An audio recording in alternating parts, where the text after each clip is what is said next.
রমজানকে ঘিরে আয়োজন কিন্তু শুরুই হয়ে গিয়েছে।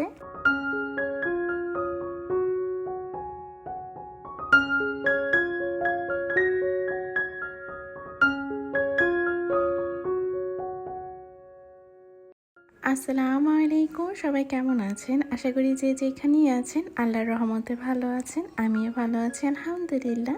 সবাইকে স্বাগতম জানাচ্ছি আমার ছোট্ট একটা পরিবার মার্জানস মম। ওয়াল ক্যাবিনেটের সব কিছু কিন্তু একদম পরিষ্কার করার জন্য নামিয়ে নিয়েছি। তো পরিষ্কার করতে গিয়ে দেখলাম এই শামুকটা মার্জানের নাম লেখা আছে।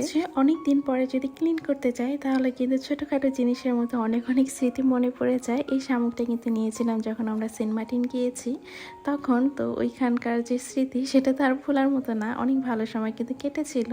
তো ওয়াল ক্যাবিনেটের সব কিছু বের করেছি পরিষ্কার করার জন্য। সামনে যেহেতু রোজাকে ঘিরে তো মানুষের অনেক আয়োজন। ওয়াল ক্যাবিনেট পরিষ্কার করতে গেলে আমার অনেক ভয় লাগে, এই কাজটা করা যে কি বেশি কষ্টের। তো আমি কিন্তু এক এক করে সব বের করে নিয়েছি। প্রথমে ভেবেছিলাম একটা শুকনো কাপড় দিয়ে ভালো করে পরিষ্কার করে নিব, মানে যেগুলো আছে কাচের জিনিস মাটির জিনিস সব কিছু। তারপরে দেখলাম না, ধুলো পরিমাণ মনে হয় একটু বেশিই পড়েছে, কারণ হচ্ছে অনেক দিন ধরে ক্লিন করা হয় না। ওই যে বললাম যে করতে আমার অনেকটা ভয় লাগে, কারণ এটা করতে গেলে অনেক সময়ের প্রয়োজন আর পরিশ্রমের কথায় কি আর বলবো। তো এই কঠিন কাজটার জন্য কিন্তু একদম নেমে পড়েছি। ভাবলাম না এগুলো সব কিছু ধুয়ে ফেলবো। তো প্রথমে একটা পানির মধ্যে, অনেকগুলো পানির মধ্যে তো কিছুটা হচ্ছে লিকুইড নিয়ে নিয়েছি। তারপরে একটা ছোপা দিয়ে এই যেভাবে ডলে ডলে পরিষ্কার করে একটা বোলের মধ্যে কিন্তু ছোট ছোট যে বাটিগুলো কিংবা গ্লাসগুলো সেগুলো দিয়ে দিব। বোলের পানি থেকে নিয়ে তারপরে কলের পানিতে ওয়াশ করে নিব। এতে কিন্তু অনেকটাই সহজ হবে। আর এই পানিতে কি পরিমাণ যে আয়রন, আমার সব কিছু কিন্তু একদম লালচে কালচে সব কিছু হয়ে যায়। তো যাই হোক, এখন কিন্তু ধোয়া পাকলি সব শুরু করে দিয়েছি। এর মধ্যে কিন্তু মাজান আমাকে অনেকটাই সাহায্য করেছে নিয়ে আসার ক্ষেত্রে, আর খুব সাবধানে কিন্তু এই কাজগুলো করে দিয়েছে। তো ভিডিওর এই পর্যায়ে যারা এখন আমার সাথে আছেন আর ভিডিওটা দেখা শুরু করেছেন, প্লিজ একটা লাইক দিয়ে কন্টিনিউ করবেন। আর ভিডিওর কোনো অংশ যদি ভালো লেগে থাকে অবশ্যই কিন্তু কমেন্ট করে জানাবেন। আর যারা নতুন আমার চ্যানেলে ভিজিট করেছেন, আমার ছোট্ট একটু পরিবারের সদস্য হয়ে যেতে পারেন চ্যানেলটা সাবস্ক্রাইব করে। তো আমি কিন্তু এই তো কার্পেটের উপরে একটা কাঁথা বিছিয়ে নিয়েছিলাম। তো ওইটার উপরেই কিন্তু ঝুরিয়ে ঝুরিয়ে পানিটা হচ্ছে একটা বাটির মধ্যে ফেলে এভাবে ঝুরিয়ে ঝুরিয়ে দিয়ে দিয়েছি, আর হচ্ছে ফ্যান ছেড়ে দিয়েছি। আর এই কাজটা দেখতে যতটা সহজ মনে হচ্ছে, এই কাজটা করতে করতে কিন্তু আমার অনেকটা সময় পার হয়ে গিয়েছে। এক তো পানির কাজ করতে করতে তো আমার মনে হচ্ছে জ্বরই চলে আসবে, এই অবস্থা ছিল। তারপরে মার্জান আমাকে অনেক সাহায্য করেছে। মেয়ে আস্তে আস্তে বড় হয়ে যাচ্ছে, মাকে কিন্তু এখন সাহায্য করতে পারে যথেষ্ট। এই যে এগুলো দেখছেন, এগুলো সব কিন্তু ওইভাবে গুছিয়ে রেখেছে, আমি জাস্ট ধুয়ে দিয়েছি। আর এখানে একটু একটু ভারীগুলো এনে দিয়েছে, ওইভাবে সবগুলো গুছিয়ে নিয়েছে। মাশাল্লাহ মাশাল্লাহ, মেয়ে আমার কিন্তু অনেক কাজে। ধোয়ার পর ভাবলাম এগুলো একটু শুকাক, ইতিমধ্যে আমি আমার রান্নাটা শুরু করে দিই। মার্জানের জন্য কিন্তু হাতে মেখে চিকেনটা বসিয়ে দিয়েছিলাম। তো এটা হয়ে গিয়েছে, জিরার গুঁড়া দিয়ে এখন কিন্তু নামিয়ে নিচ্ছি।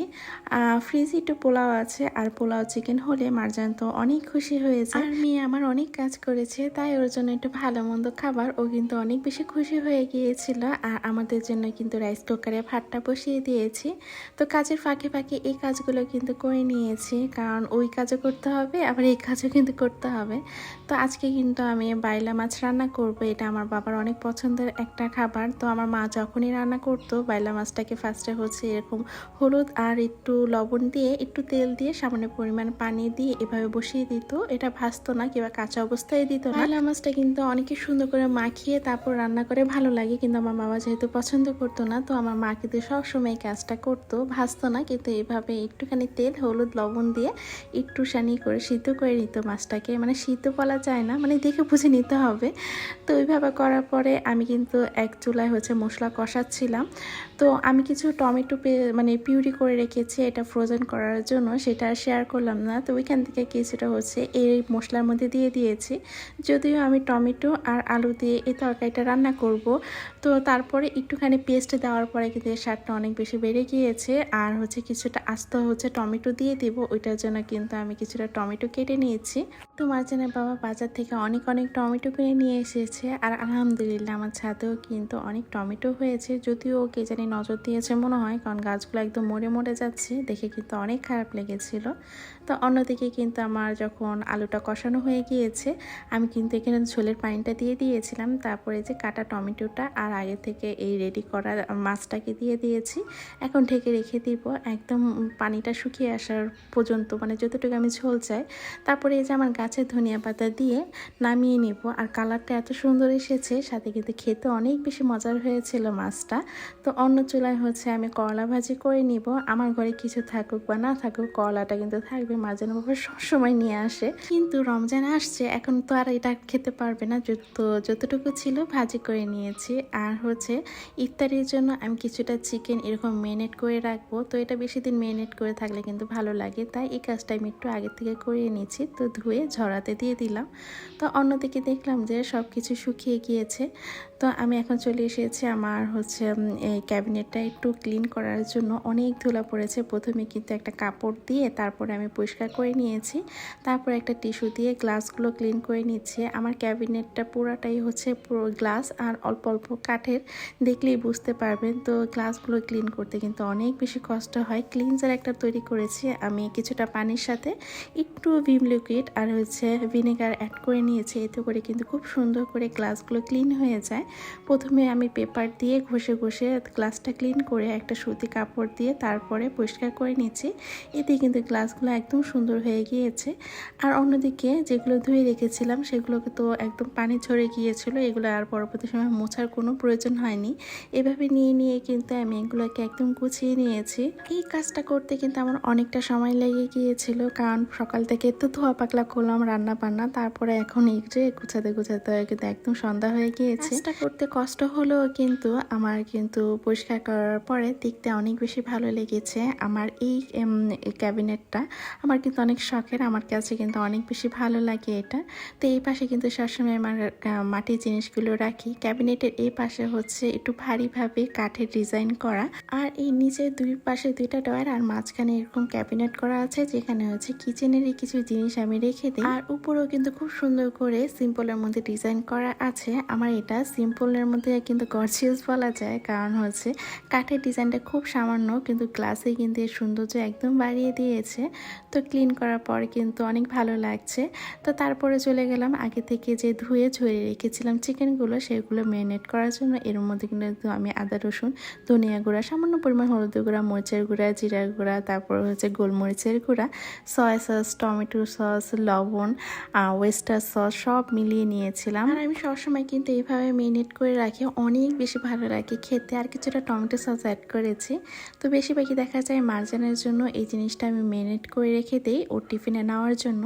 আর এখন হচ্ছে আমি রমজানের জন্য এটা ম্যারিনেট করে রাখছি, কারণ এই কাজটা যদি আগে করে ফ্রিজে রাখি তাহলে কিন্তু খেতে বেশ মজা লাগবে। যত দিন যাবে তত মশলাগুলো খুব ভালোভাবে ভিতরে ঢুকে যাবে। তো একটা বক্সের মধ্যে কিন্তু এভাবে আমি হচ্ছে ম্যারিনেট করা চিকেনগুলো রেখে দিয়েছি। তো এর পাশাপাশি কিন্তু আমি রমজানের জন্য আরও অনেক কিছুই ফ্রোজেন করব, কিন্তু সেটা হচ্ছে রমজানের কয়েকদিন আগে। তো টুকিটাকি যেটাই পসিবল হচ্ছে করে নিচ্ছি একটু টুকটুক করে, কারণ একা হাতে সব কাজ, আর কাজের তো কোনো শেষ নেই। সাথে সংসারের কাজের ফাঁকে ফাঁকেই কিন্তু আমি টুকটুক করে এই কাজগুলো করে নিচ্ছি। এই তো বক্স করে রেখে দিব এখন ডিপ ফ্রিজে। তো এটা রাখার পরে আমি কিন্তু বক্সে আগে থেকে কিন্তু কিছুটা চিকেন রোল বানিয়ে রেখেছিলাম, যেটা হচ্ছে আমি আগের ভিডিওতে দেখিয়েছি কিভাবে বানিয়েছি। তো সেটা এখন আর শেয়ার করছি না। তো আজকে কিন্তু অনেক কাজ করা হয়েছে, একদিনে এত কাজ করে তো আমার অবস্থা খারাপই হয়ে গিয়েছিল। তো আগে থেকে আমি বানিয়ে আমি কিন্তু 2 ঘন্টার মতো এটা ফ্রিজে রেখেছিলাম। যখন একটু শক্ত হয়ে এসেছে তখন বক্সে এইভাবে রেখে দিচ্ছি। এতে করে কিন্তু একটা আরেকটার গায়ে লেগে যাবে না, খুব সহজে কিন্তু বের হয়ে যাবে। তো এই জিনিসটা করেছি মার্জানের টিফিনের জন্য। যদি থেকে যায় তাহলে রমজানের জন্য থাকবে, আর না হলে কিন্তু আবারও বানাতে হবে। এই সব কাজ করতে করতে আমার কিন্তু রাত্রে প্রায় 2টা 15 বেজে গিয়েছে, আমি এখনও জাগ না। তো তো আমি কিন্তু এর মধ্যে কেকও বানিয়ে নিয়েছি। আর কেক বানালে পাকঘরের কি হয় সেটা তো যারা কেক বানায় তা জানেনি। তো রান্নাঘরটা ক্লিন করে ঘরের কিছু টুকটাক কাজ ছিল, কাপড় ছিল, সেগুলো সব কিছু ভাঁজ করে আমি শেষ ফিনিশিংয়ে কেকটা নিয়ে বসেছি। আগেই কিন্তু ক্রিমটা রেডি করে আমি রেখে দিয়েছিলাম। আর এই কেকটা কিন্তু আমি অনেক দিন পরে, অনেক বছর পরে বানিয়েছি। ভ্যানিলা, সবসময় দেখা যায় চকলেটটা হচ্ছে হয়তো বা পাউন্ড কেক নর্মালভাবে বানাই, কিন্তু এরকমভাবে কিন্তু বানানো হয় না। তো এত রাত্র হয়ে গিয়েছিল, আমার একদম এনার্জি ছিল না যে এটা একটু সময় নিয়ে ডেকোরেট করব। তো কোনো রকম ক্রিম দিয়ে আমি এটা ডেকোরেশন করে নিয়েছি। তো এত রাত্রে সবাই ঘুমিয়ে গিয়েছে, মার্জান আর মার্জানের বাবা, কিন্তু আমার সঙ্গ দেওয়ার জন্য কিন্তু আমার বিড়ালটা আমার সাথেই ছিল। আর যারা আমরা বিড়াল পালি তারা তো জানি বিড়াল কিন্তু রাত্রেবেলা বেশি তাজা হয়ে যায়, দৌড়াদৌড়ি ঝাপাঝাপি শুরু করে। তো ও আমার কেক বানানো দেখে অনেকক্ষণ মনোযোগ সহকারে কিন্তু বসে বসে দেখছিল আমি এটা কি করছি এত রাত্রে। সচরাচর জানে আমি রাত্রে ঘুমিয়ে যাই। তো আমার সোনা বাচ্চাটা কি সুন্দর আমার এই একা সময়টার মধ্যে আমাকে খুব সুন্দর সময় দিয়েছে। তো আমি কিন্তু ঘরটাও গিয়ে বেশ ক্লিন করে নিয়েছি। আমি জানি এখন যদি ঘুমায় আমার উঠতে অনেক দেরি হবে। ঘরটা একটু ক্লিন থাকলে আমার সকালে সহজ হবে। আজকে এখান থেকে বিদায় নিচ্ছি। ধন্যবাদ। আসসালামু আলাইকুম। আল্লাহ হাফেজ।